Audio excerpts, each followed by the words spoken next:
అతిపెద్ద గిరిజన జాతర ఆదివాసీ కుంభమేళగా పిలుచుకునే మేడారం మహాజాతర అత్యంత వైభవంగా ప్రారంభమైంది.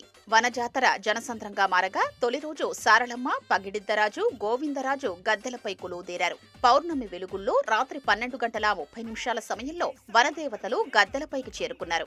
ఆదివాసీ సంప్రదాయ పూజల అనంతరం భక్తుల జయధ్వానాల మధ్య కుంకుమ భరిణె రూపంలో సారళమ్మ తల్లి గద్దెపై కొలువుదీరింది. ఆదివాసీ సంప్రదాయ నృత్యాలు, కొమ్ము బూర వాద్యాలు, శివసత్తుల పోనకాలతో భక్తులు తన్మయత్వానికి గురయ్యారు.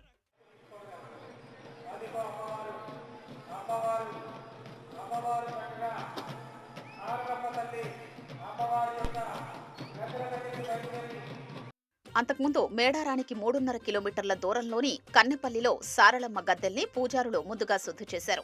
ఆ తరువాత ఆదివాసీ సంప్రదాయ పూజారులు ప్రత్యేక పూజలు చేశారు. సాయంత్రం 7:40 కన్నెపల్లి ఆలయం నుంచి సారళమ్మను బయటకు తీసుకొచ్చే వేళ శివసత్తులు పూనకాలతో ఊగిపోయారు. భక్తులు వరం పడుతూ పొర్లుదండాలు పెడుతుండగా పూజారులు వెదురు బుట్టలో సారళమ్మను తీసుకొచ్చారు. మంత్రులు సీతక్క, అడ్లూరి లక్ష్మణ్ సారళమ్మకు అధికార లాంఛనాలతో స్వాగతం పలికారు. జిల్లా కలెక్టర్ దివాకర, ఎస్పీ సుధీర్తో పాటు పలువురు ట్రైనీ ఐపీఎస్లు సైతం వేడుకల్లో పాల్గొన్నారు.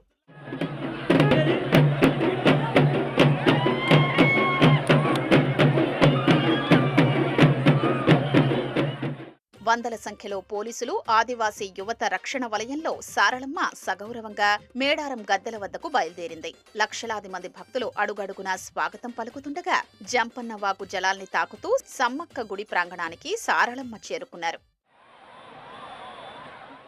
తొలి రోజు గద్దెలపైకి సారళమ్మ, పగిడిద్దరాజు, గోవిందరాజుల రాక ఆలస్యమైంది. దర్శనాల్ని ముందు నిలిపేసిన అధికారులు వనదేవతల రాకలో జాప్యంతో తిరిగి అనుమతించారు. గద్దెల వద్దకు సారళమ్మ, పగిడిద్దరాజు, గోవిందరాజు రాగానే ఎదుర్కోలు నిర్వహించారు. రాత్రి 12:30 వరకు విద్యుత్ దీపాల్ని నిలిపివేసి వనదేవతల్ని గద్దెలపైకి చేర్చడంతో తొలి రోజు ఘట్టం పూర్తయింది.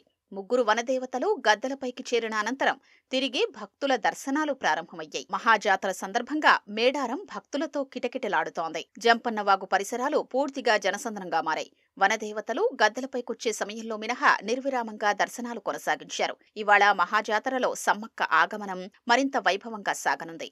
అధికారిక లాంఛనాల నడుమ చిలుకల గుట్ట నుంచి సమ్మక్కను తీసుకొచ్చి గద్దెపై ప్రతిష్ఠించనున్నారు. రేపు వనదేవతలంతా గద్దెలపై ఉండగా భక్తులు తమ మొక్కులు చెల్లించుకుంటారు.